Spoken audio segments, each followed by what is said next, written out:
Muito bem, galera, nós vamos então entrar em nossa nova série, né? Já está aqui na tela, já aqui também, Vida Plena, onde vocês vão ver que o logotipo ali, vocês vão ver que é um ser humano, uma pessoa vitoriosa, com a água do Espírito Santo, da presença de Deus no azul, e quando a pessoa está baseada na presença de Deus, na palavra de Deus, ela vai para o verde, que é o crescimento, que é a maturidade, que é o sucesso em todas as áreas. A série Vida Plena tem como objetivo, queridos irmãos, nós entender que quando Deus mandou Jesus Cristo para nos salvar, Ele não veio só para salvar a nossa alma, como muitos pregadores da antiguidade se preocupavam mais com a alma do que com o físico, com o espírito. O que importava era a alma ser salva. O que importa é que em Jesus a tua alma não vai ir para o inferno. É certo isso, com certeza. Jesus nos salva, Ele nos livra do inferno, mas nós continuamos na terra pelo tempo que Ele determinar. Então, se uma pessoa entrega a vida para Jesus na igreja e ela está desempregada, Jesus quer dar um emprego para ela. Isso também é uma salvação. Se a pessoa entra na nossa igreja e entrega a vida para Jesus e ela está precisando de comida, de ajuda, ela precisa ser salva também nessa área. E nós, como igreja, temos que ajudá-la a ter o seu mantimento, até que ela possa ter o seu trabalho, até que ela possa ter sua profissão, até que ela possa ter seu salário. Se uma pessoa entra, né, Rodrigo, solteira, eu já vi alguns irmãos pular. A gente tem que levar essas pessoas a casarem, amém, queridos? A não ser que a pessoa tenha o chamado para ser celibato, né? Viver como o apóstolo Paulo. Eu vi vários jovens, você igual o apóstolo Paulo está casado hoje, entendeu? Então, tipo assim, quer dar uma de, né? O Paulo ali é diferente, queridos. Outra hora a gente conversa com o apóstolo Paulo mais detalhadamente. Mas nós temos que entender que Jesus, Ele veio para nos dar vida em abundância. Ele veio para nos dar vida plena, uma vida física saudável, uma vida emocionalmente saudável, uma vida com a família saudável, uma vida financeira saudável, uma vida relacional saudável, uma vida com amizades escolhidas a dedo para fazer você feliz. Então, Deus, Ele deseja te dar vida plena. E existe uma frase que diz o seguinte, que a pregação do Evangelho, nós temos que entender da seguinte forma, que devemos pregar, Gustavo, o Evangelho todo, para o homem todo, em todo o tempo. Devemos pregar o Evangelho todo, para o homem todo, em todo o tempo. Muitas pessoas pensam que pregar o Evangelho é só pregar Mateus, Marcos, Lucas e João, aonde conta a história de Jesus. É óbvio que os evangelhos mostram a ação do nosso Senhor Jesus na terra, como Ele se entregou, como Ele morreu, como Ele ressuscitou. Mas Jesus, Ele já aparece lá em Gênesis, quando a terra está em trevas, Deus ainda não tinha criado nem o sol nem a lua, só demônio na face da terra. Deus disse o quê? Haja luz. Jesus entra em cena aí. Sério, Jesus mesmo, quando estava na terra, disse, eu sou a luz do mundo, aquele que vive em mim não está mais em trevas. Nós vamos ver em Levítico Jesus sendo o cordeiro, vamos ver em Êxodo Jesus sendo a serpente colocado na cruz para curar o seu povo. Nós vamos ver ali em Salmo Jesus sendo aquele que vai ser enviado, vamos ver em Provérbios Jesus sendo a própria sabedoria. Todos os livros da Bíblia, os 66 da Bíblia, tem Jesus Cristo operando. Então o evangelho todo, Napa, é eu pregar de Jesus de Gênesis a Apocalipse. Por isso que nós falamos tanto em você ler toda a Bíblia no mínimo uma vez na vida, para você entender isso. Então, para o homem todo é justamente o que eu falei no início. Não é só para a alma. Nós temos que ensinar esse homem agora a se comportar, a ser honesto, a ser íntegro, a ser santo. E em todo tempo simboliza que o evangelho não é uma pregação que tu prega hoje e está resolvida a tua vida, amanhã você segue sem o evangelho. Não, o evangelho tem que ser pregado o tempo todo para nós mesmos, para as outras pessoas, porque a tendência que nós temos de esquecer aquilo que nós deixamos de ouvir é muito grande. Então é muito importante nós estarmos sempre em contato com o evangelho, ok? Muito bem, então nós vamos ir hoje para o nosso título.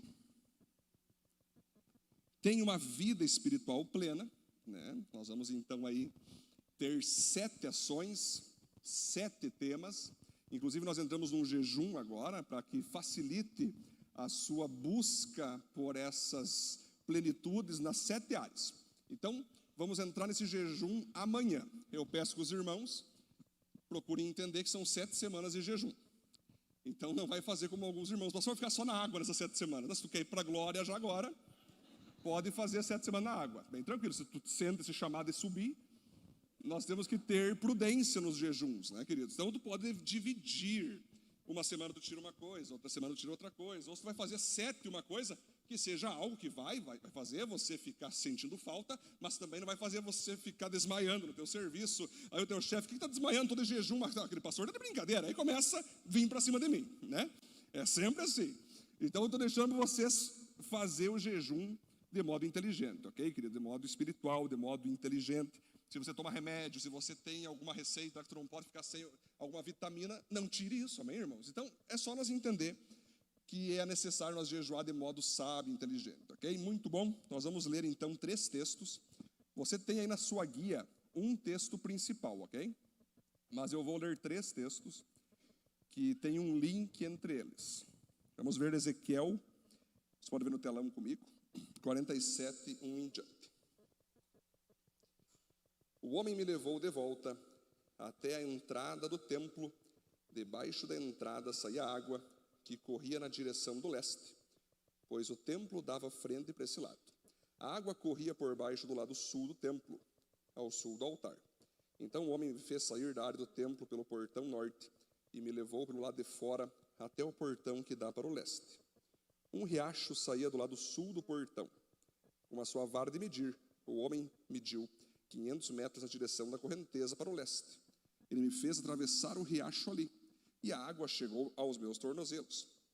Em seguida, ele mediu mais 500 metros, e a água subiu até os meus joelhos. Mais 500 metros, e a água chegou até a minha cintura. Finalmente, mediu mais 500 metros, e o rio era tão fundo que eu não podia atravessar. Era fundo demais para ser atravessado, a não ser a nado. Aí ele me disse: homem mortal, preste muita atenção em tudo isso. Então o homem me levou de novo para a margem. Quando cheguei lá, vi que havia muitas árvores nos 2 lados. Então ele me disse: essa água corre para o leste e desce até o rio Jordão e até o Mar Morto. Quando entra nesse mar, ela faz com que a água salgada do mar vire água doce. Em todo lugar por onde esse rio passar, haverá todo tipo de animais e de peixes.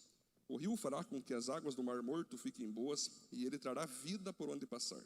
Desde a fonte de Gedi até Deglaim, haverá pescadores na praia do mar, e ali eles se estenderão as suas redes para secarem. Haverá ali muito peixe, e muitas espécies de peixes, como no mar Mediterrâneo.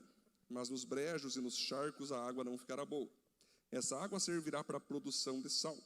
Nas 2 margens do rio, crescerão árvores frutíferas de todo tipo. As suas folhas nunca murcharão, e as árvores nunca deixarão de dar frutas. Darão frutas novas todos os meses, pois são regadas pelo rio que vem do templo. As frutas servirão de alimento, e as folhas de remédio. Baseado nesse texto, passa vários anos, e Jesus diz o seguinte: o último dia da festa era o mais importante. Naquele dia Jesus se pôs de pé e disse bem alto: se alguém tem sede, venha a mim e beba. Como dizem as Escrituras Sagradas, rios de água viva vão jorrar do coração de quem crê em mim. Jesus estava falando a respeito do Espírito Santo, que aqueles que criam nele iriam receber. Essas pessoas não tinham recebido o Espírito, porque Jesus ainda não havia voltado para a presença gloriosa de Deus. Apocalipse 22, 1 em diante.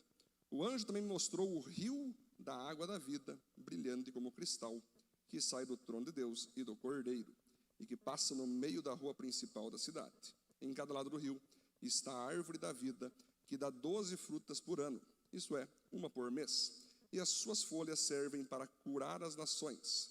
E não haverá na cidade nada que esteja debaixo da maldição de Deus. O trono de Deus e do Cordeiro estará na cidade, e os seus servos o adorarão. Verão o seu rosto, e na testa terão escrito o nome de Deus. Ali não haverá mais noite, e não precisarão nem da luz de candelabros, nem da luz do sol, pois o Senhor Deus brilhará sobre eles, e reinarão para todos sempre. Amém? Vamos de Deus para esse texto? Glória a Deus, hein? Galera, para nós entender então essa parte espiritual, que nós temos que ter uma espiritualidade plena, precisamos entender primeiro que esse texto que está na tua guia, que diz que Jesus, ele chega para as pessoas que estão ali no último dia da festa e fala que quem tivesse sede era para vir até ele beber. Temos que entender que os judeus sempre foram muito de fazer festas. Quando Deus libertou o povo de Israel, ele sempre quis que o povo fizesse festas em homenagem a ele por ter libertado o povo de Israel, né? Então eram inúmeras festas, e uma dessas festas se chamava Festa das Cabanas. Por que Festa das Cabanas? Quando o povo de Israel saiu do Egito, eles não tinham território fixo até chegar em Canaã. Ou seja, eles não podiam construir, Léo, porque logo Deus ia mandar eles sair.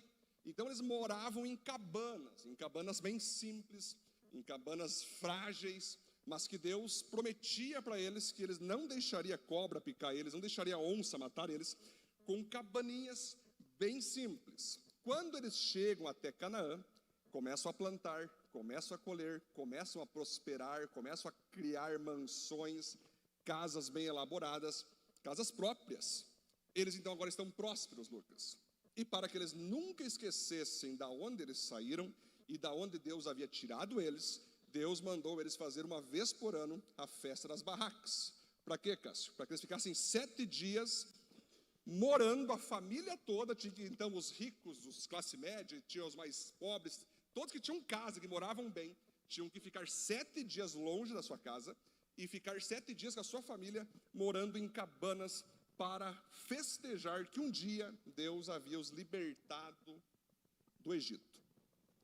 Nesses 7 dias eram dias de muita festa, né?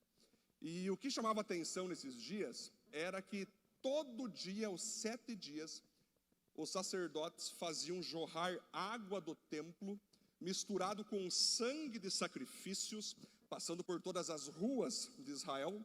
Todo mundo podia ver aquela água descendo, aquele sangue misturado, para lembrar o texto de Ezequiel que eu acabei de ler. Que essa água simbolizaria a presença de Deus, a bênção de Deus, o favor de Deus. E no 7º dia, eles potencializavam 3 vezes mais água, para que fosse ainda mais rápido para o pessoal ver aquelas cachoeiras de água, para que eles lembrassem de Ezequiel, que o Deus que falou com Ezequiel estaria sempre os prosperando, os abençoando. Aí Jesus, ele tinha uma mania bem interessante. Toda vez que tinha uma festa, tinha a festa do Hanukkah, por exemplo. A festa do Hanukkah era a festa das luzes. Eles iluminavam a cidade com candelabro, com fogo, com candeia. E Léo, Jesus chegava, que legal essas luzes. Deixa eu contar, isso é tudo fake news, porque eu sou a luz do mundo. Imagine o ódio que os caras que estavam preparando a festa tinham de Jesus, né? Senhor, olha que templo maravilhoso, olha essas pedras, olha que templo lindo, Jesus. Tudo fake, isso aqui na verdade vai ser destruído. E em 3 dias vai ser reconstruído. Como assim? Não tem como destruir em 3 dias? Não, tu não está entendendo, isso aí sou eu. O templo na verdade sou eu. Aí está o povo lá vendo as águas, né? E aí nessa época tinha também umas lendas que tinha um tanque de Siloé, aonde as pessoas ali acreditavam que quando a água se mexia mais rápido com o vento, era um anjo. Era uma lenda, era um boato. Aí as pessoas foram acreditando naquilo, os cegos ficavam na frente daquela água, os paralíticos ficavam na frente daquela água, pedindo ajuda para quando a água mexesse, alguém fosse lá e fosse curado. Jesus chegou e falou o quê? Isso é fake news. Você tem que parar de acreditar em lendas, em boatos, e acreditar em mim. Eu sou essa água que Deus move para te curar. Ali Jesus então curou muita gente. Finalmente então nesse 7º dia, Jesus chama a atenção para si e fala o seguinte: ei, o que vocês estão achando dessa água aqui, ó? Olha a coisa mais linda dessa água aqui, ó. Olha esse sangue, que coisa mais linda, hein? Rapaz, hein? O que vocês acham? Ah, legal, né? Essa água simboliza que nós seremos abençoados. Abençoados por quem? Ah, por Deus, né? Daí Jesus para e diz o seguinte, Felipe: essa água que vocês estão esperando vir sobre vocês, Sou eu. Vocês querem as bênçãos, mas não querem a mim, que sou o promotor das bênçãos. Vocês querem as bênçãos materiais, todo tipo de bênção, de prosperidade, mas vocês ainda estão vazios por dentro. Vocês espiritualmente estão sem a presença de Deus, do meu Deus Pai, da minha própria presença. Vocês podem ter tudo, vocês podem alcançar tudo, vocês podem ter o que vocês quiserem, mas vocês dentro do Espírito ainda estão vazios, porque vocês não entregam a vida para mim. Vocês por dentro possuem tudo, mas ainda têm sede da presença do abençoador. Vocês têm roupa, vocês têm casa, vocês estão se humilhando, mas dentro de vocês estão vazios. Vocês estão com sede, vocês estão com fome, sim ou não, como diria o Cris Dura, sim ou não? E aquele povo começa a olhar para dentro de si e começa a concordar com Jesus. De fato, eu estou tendo tudo, eu estou buscando bênçãos, mas eu ainda não tenho dentro de mim o preenchimento da presença divina. Eu ainda me sinto vazio, eu ainda me sinto incompleto, eu tenho essa sede mesmo. Aí Jesus fala o quê? Se alguém de vocês tiver sede, venha a mim e beba. E aquele que beber de mim, não vai ficar só cheio. Do seu interior fluirão rios de água viva. Aí, queridos, vocês vão perceber que esse contexto interessante, que nos mostra o quanto Jesus se coloca como mostrando água apontando para ele. O fogo aponta para ele. A pomba aponta para ele. Tudo aponta para ele. Lembra aquela música? Tem tudo a ver com ele. Tudo a ver com ele. A questão é, se você ainda possui dentro do teu coração um vazio, dentro do teu coração aquilo que não está completo, certamente você está bebendo de bênçãos, bebendo de prazeres, bebendo de pecados, bebendo de lendas, boatos, religiosidade, menos bebendo da presença do Espírito Santo. Então, analisando esse contexto, nós vamos para o único ponto de hoje, que diz assim: mais do que cheio, seja transbordante.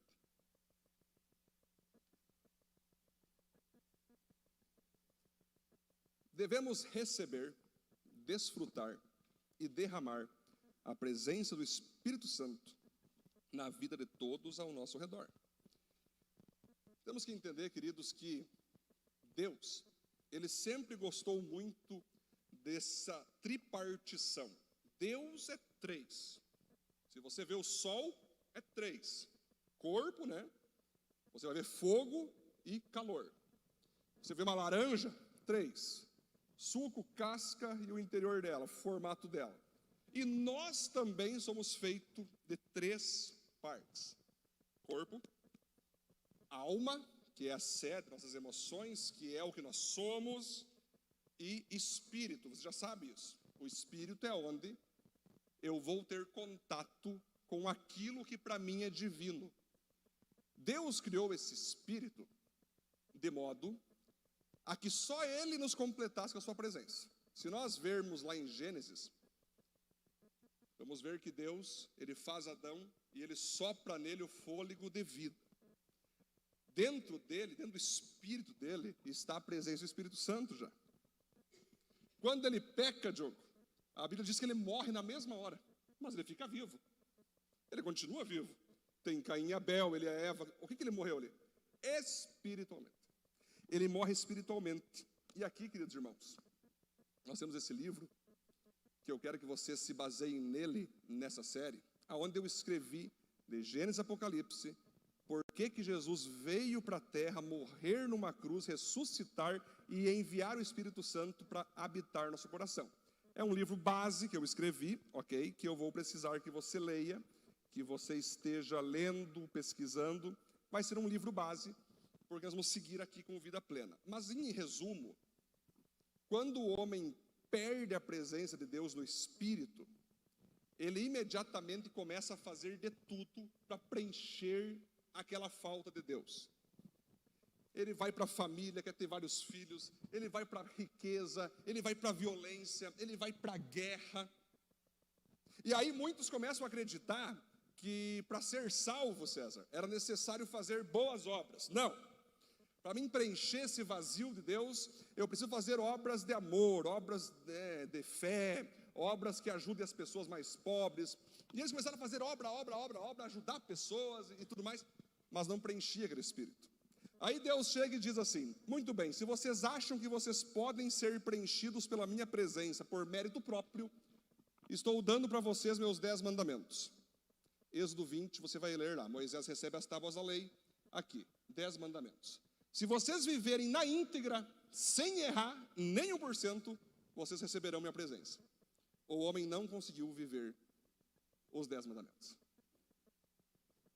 E aí, Deus colocou muito bem: se vocês não viverem, saibam que vocês merecem ser mortos. Aí o ser humano ficou, poxa, Deus, além de nos dar os 10 mandamentos, que nós não conseguimos viver, agora está falando que nós vamos morrer se nós não viver, estamos ralados. Aí vem os profetas Isaías, Jeremias, Ezequiel dizendo: ei, não temam, vai vir alguém aí que vai pagar esse preço a vocês. Aí vem os profetas menores falando: vai vir alguém aí. Jesus chega, nasce, vive, prega, ama. Aí finalmente ele diz: ei, vocês não conseguiram viver os 10 mandamentos, né? Não, mas eu consegui. Eu consegui. Encontre um só erro em mim. Não encontraram nada.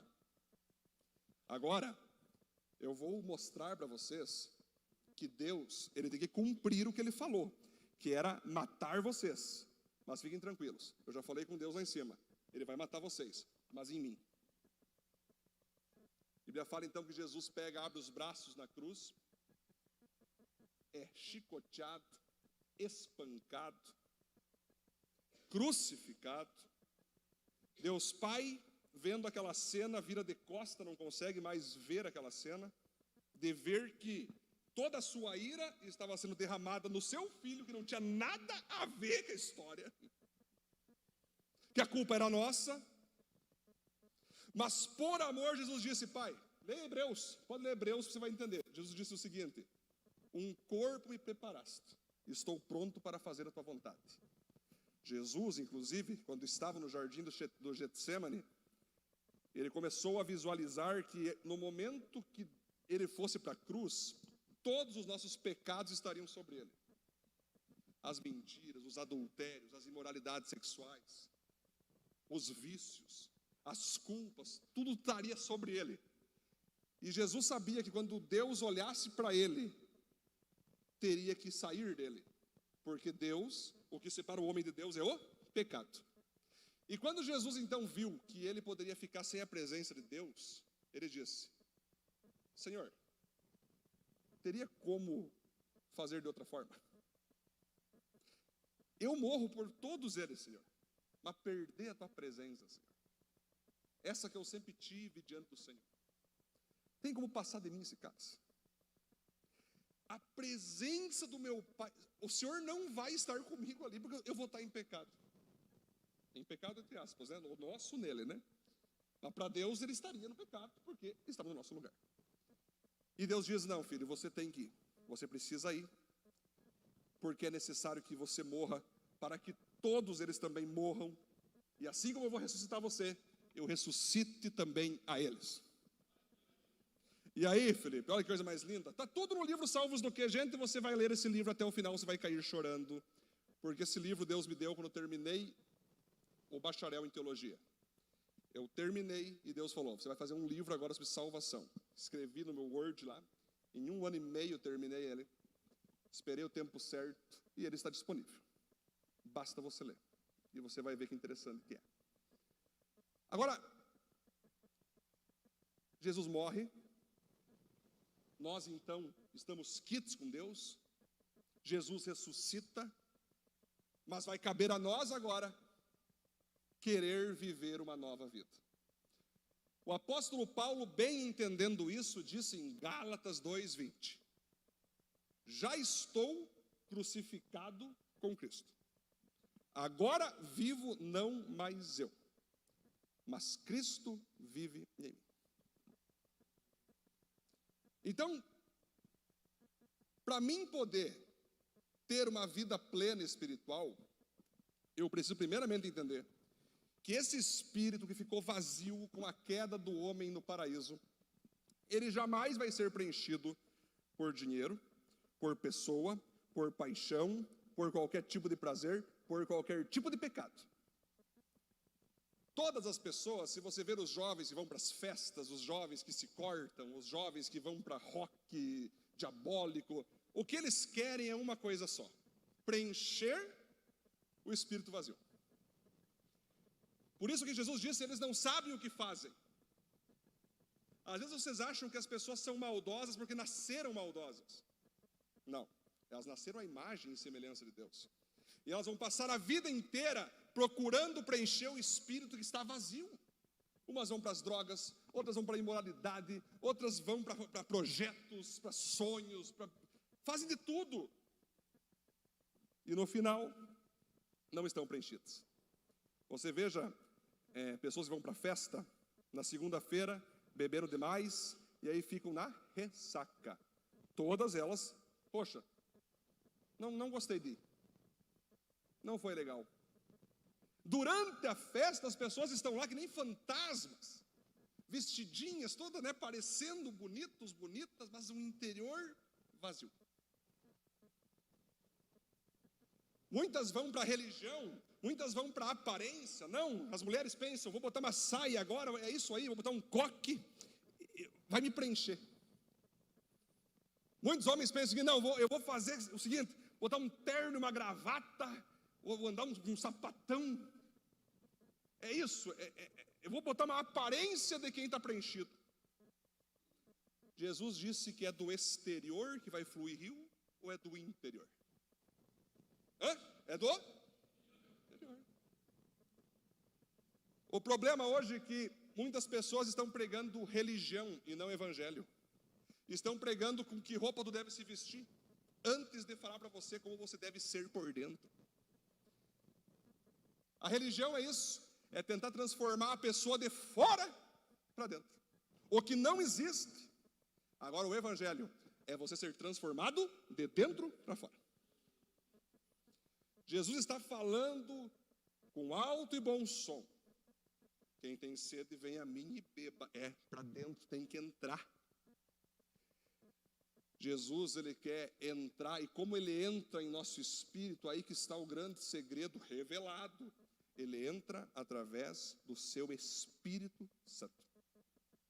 E aí que está a grande questão.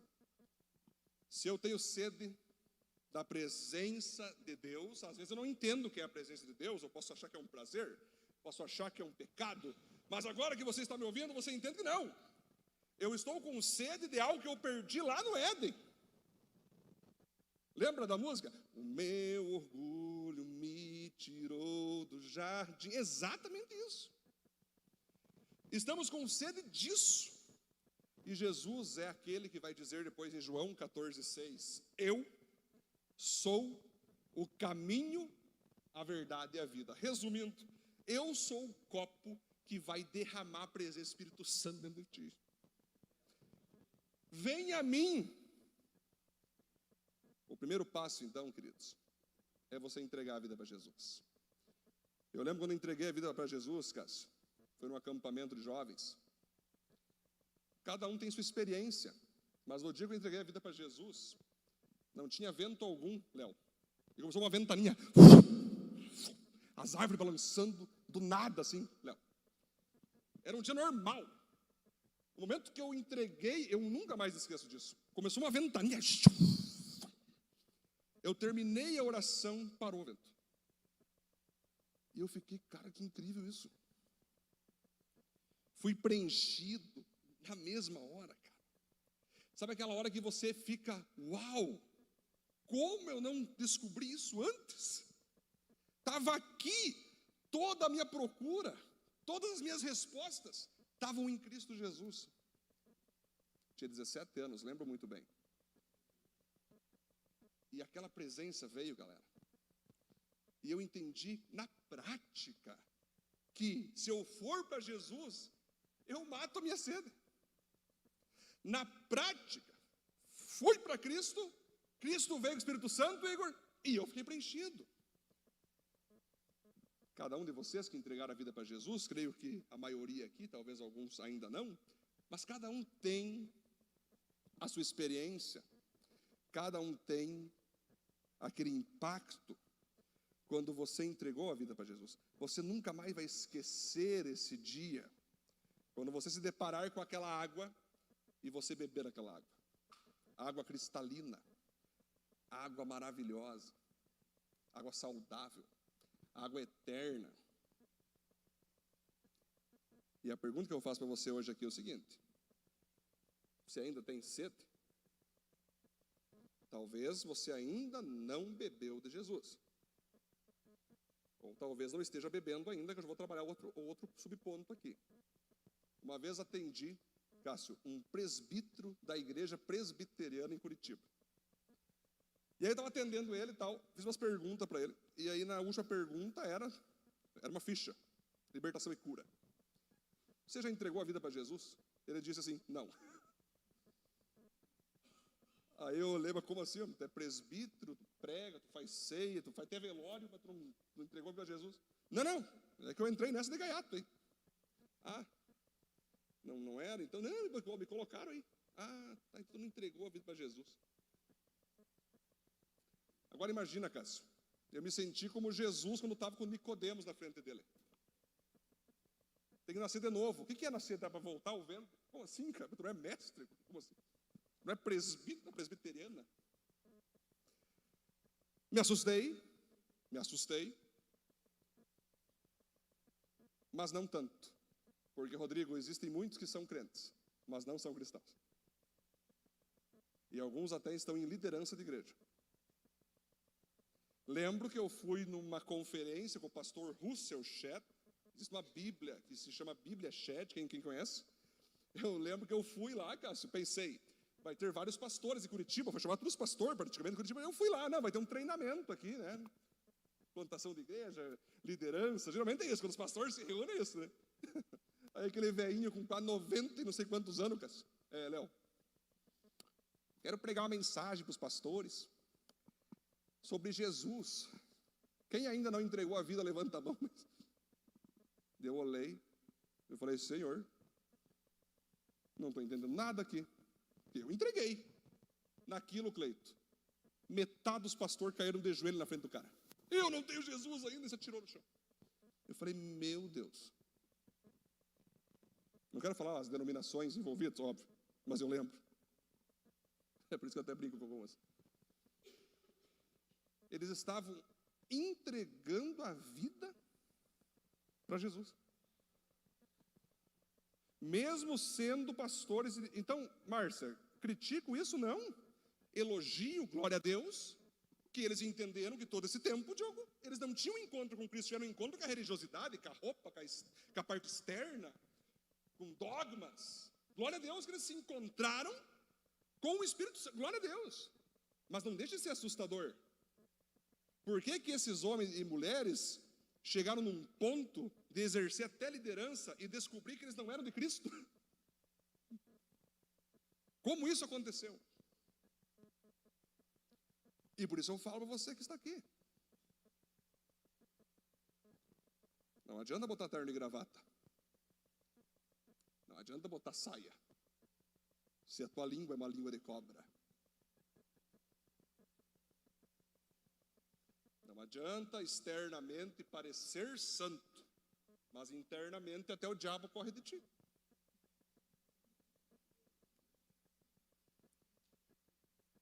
Você é um na igreja, paz do Senhor na igreja. No trânsito, sem comentários. Bate na esposa de segunda a sábado. Mas domingo está com ela debaixo do braço. Ô, minha esposa. Gente, existem casos e casos que eu já atendi. Não estou falando de... Eu estou falando, gente. Eu atendo pessoas de todas as igrejas de Panambi, praticamente. Sempre eu procuro, falou com o teu pastor para vir falar comigo. Aí eu atendo. E são absurdos que tu escuta. Tá? Sempre ajudamos.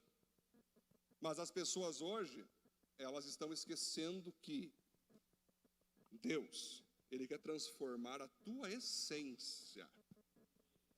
E evidente que quem tem a essência transformada vai desfrutar da aparência também. Deus vai te dirigir na aparência. O problema é quando a aparência é buscada, a aparência é projetada e se esquece da essência. Então, vamos entender que ainda existem muitos Nicodemos em nosso meio. Que não sabem como nascer de novo. São mestres em Israel, falam de um jeito assim, a paz do Senhor, amém, amada igreja. Tu se assusta, né? Tu se apavora, até rodopiam. Aí você vai ver, tem uma manta aqui, outra manta em Santa Bárbara, outra manta em Passo Fundo. Fala com tristeza no coração e ao mesmo tempo com ironia, para você não perder a atenção na palavra.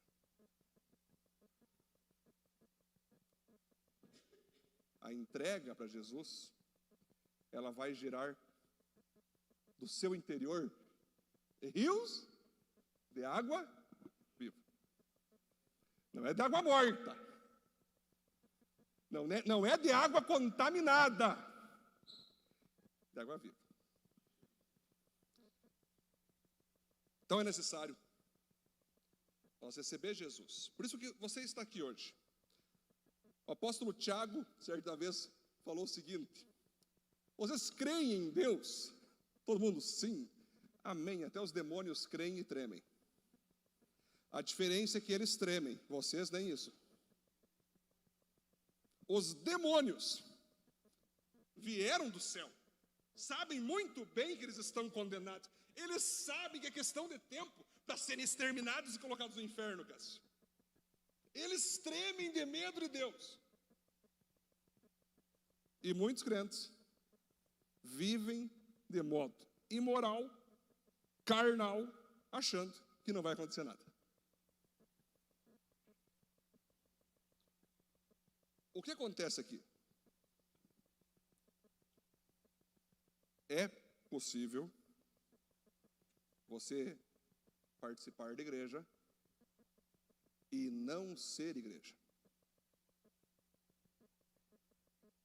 Agora é impossível, né, você ser igreja e não participar da igreja. Né? Galera, essa mensagem aqui, ela é a base de todas as outras que nós vamos ter aqui. Vamos ter plenitude na vida emocional, na vida familiar, financeira. Mas essa é a base de todas as outras. Porque se você não está bem com Deus, porque se você não está pleno na vida espiritual, todo o resto não vai fazer sentido para você. De que adianta tua família estar não sei o quê? De que adianta ter todo o dinheiro do mundo se a vida espiritual está uma desgraça? Não adianta. Nenhum sucesso compensa o fracasso espiritual. Beleza, você recebeu a presença do Espírito Santo, você entregou a vida para Jesus. É o suficiente agora? Solta fogo de artifício e segue normal? Não. A sede que Deus matou de sermos salvos está resolvido. Mas agora, a sede diária que nós temos dele, como nós temos sede de água, fome de comida, nós vamos precisar suprir todos os dias. Aí você vai ver que é através da leitura bíblica, é através da oração, é através da leitura de livros baseados na Bíblia, é através da participação da igreja, você vai precisar fazer a manutenção do teu espírito, que está com o Espírito Santo. Eu vejo muitos cristãos, Igor, que eles possuem o Espírito Santo, mas o Espírito Santo não possui eles. Eles vêm na igreja, mas eles não têm vida devocional, eles não têm vida com Deus, eles não têm a vida com a Bíblia. E são cristãos que dizem, eu não ouço a voz de Deus, eu não entendo a presença de Deus. Faz tempo que, tem vigília, não vem. Quando está em casa, escuta músicas seculares, não escuta música de louvor. E aquela pessoa fica um crente quadrado. Sabe aquele cristão quadrado? Ele tem o Espírito Santo ainda, mas ele não está deixando o Espírito Santo ter ele. Ele não está se dobrando às coisas do Espírito Santo. Ele não está se dobrando às coisas de Deus, à voz de Deus. Quando vai tomar uma decisão, quer saber do Tiago Nigro. O que o Tiago Nigro pensa? Você viu o que aconteceu com ele, né? Pois é. Ele é tão rico que perdeu a maior riqueza dele, que era a mulher que ele tinha. 10 anos, ajudou o cara, e agora escolheu uma crente? Não. É uma pessoa que fala em Deus, mas que não é crente. O primo rico ficou pobre. Não julgue, julgo mesmo. A Bíblia me ordena julgá-lo. Porque daqui a pouco vai ter alguns cristãos, olha, então eu posso fazer a mesma coisa também, eu fico 10 anos com uma, troco. Não.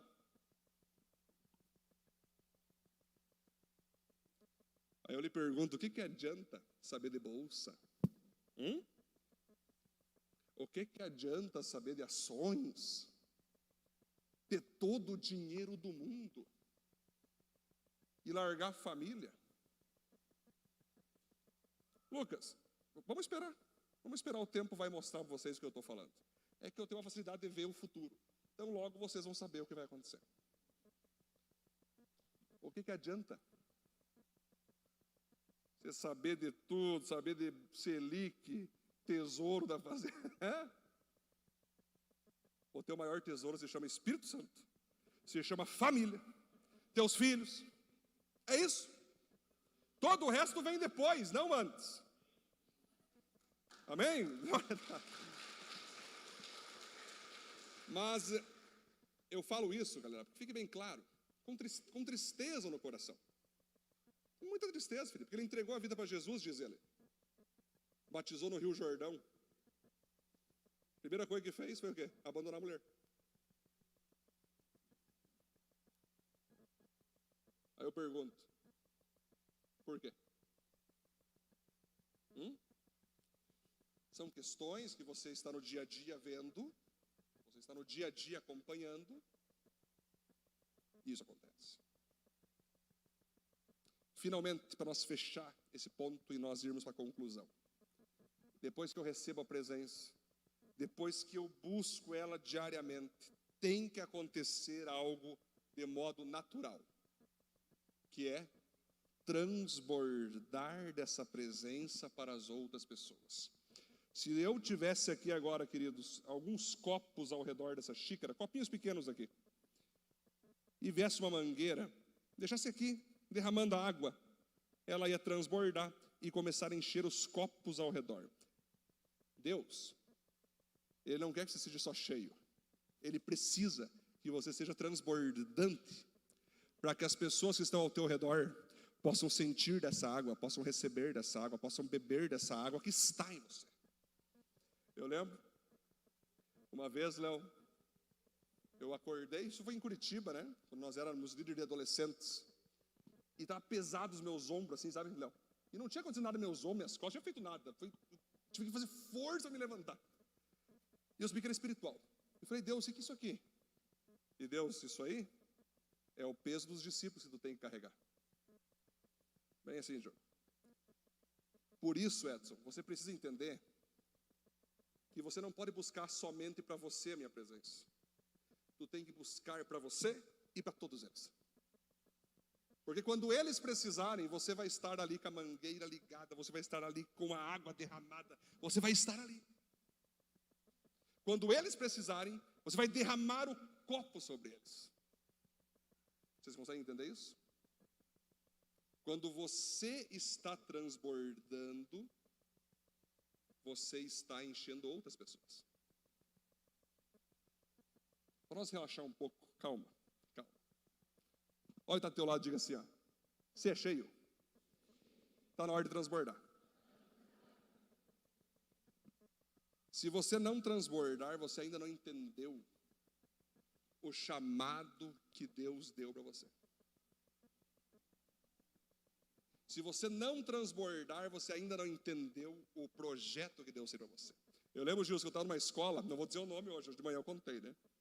Que tinha um professor, atendia os alunos lá, atendia os professores, e aquele professor, eu falei, cara, tu tem que me ajudar, professora, a nós conseguir arrumar a sala, tem muito bagunceiro ali, tem muito rebelde, que não querem mais estudar, eu estou ali, só que eu preciso da ajuda de vocês, professores, né?